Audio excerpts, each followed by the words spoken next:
Bonjour Merci Cédric, bonjour à à tous les tous. deux d'être là. Romain, comment regardez-vous évoluer cet indice qui s'est inscrit en nette hausse quasiment dès les premières minutes de cotation?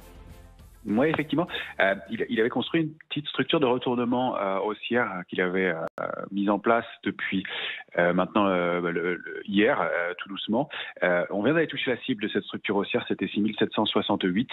En fait, on alterne achat et vente dans un marché qui n'arrive pas vraiment à se décider.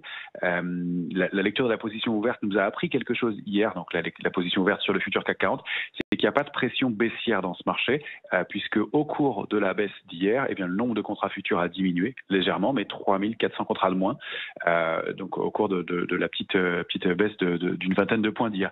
Donc pas de pression baissière à ce stade, donc on alterne toujours achat et vente dans un marché dans lequel on reste quand même assez prudent.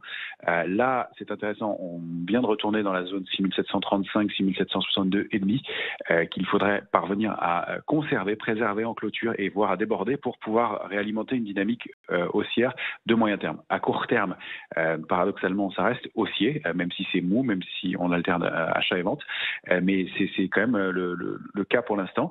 Donc on accompagne ce mouvement aussi à court terme et on ne s'interdit pas des ventes. On en a fait la semaine dernière. On s'est repositionné à la vente là sur 762 pour essayer de reprendre des petits écarts, mais on n'attend pas grand-chose du marché et surtout on n'attendait pas une impulsion haussière comme celle qu'on a connue ce matin. On n'en a pris qu'une toute petite partie.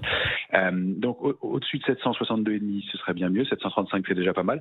Reste qu'il n'y a absolument aucun intérêt sur le futur CAC 40 en ce moment. On est à 291 000 contrats futurs, toutes échéances confondues. C'est 40 à 50 000 contrats futurs de moins qu'habituellement, et donc l'intérêt ne se met pas en place. On a des investisseurs qui sont extrêmement prudents manifestement, enfin qui ne veulent pas prendre de décision, mais qui ne sont pas hyper prudents parce qu'ils ne sont pas couverts. Et ça, c'est toujours un gros problème.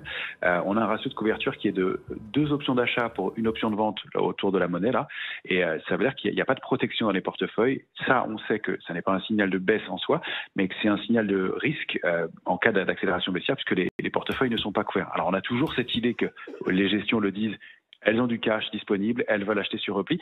Sauf que si la nouvelle est mauvaise, si le marché se met à baisser violemment, il y aura peut-être du soutien, mais peut-être du soutien un petit peu plus bas. Et puis si on regarde le DAX pour un dernier élément aussi important, il forme une très grosse structure. Lui, il ne fait rien depuis le mois d'avril dernier. Hein. Il oscille maintenant à l'intérieur d'une très grosse structure en triangle inversé, ce qu'on appelle une structure d'élargissement. Et en haut de marché, c'est jamais très bon signe. Ce sont souvent des structures qui se terminent par des mouvements de baisse marqués. Donc on est prudent, vigilant. Tant qu'on est au-dessus de 606 sur le futur, à court terme, pas d'alerte. Et c'est surtout toujours au-delà de 6558 qui serait notre alerte de moyen terme. Lecture signée Romain Daubry depuis la cellule Info d'Expert.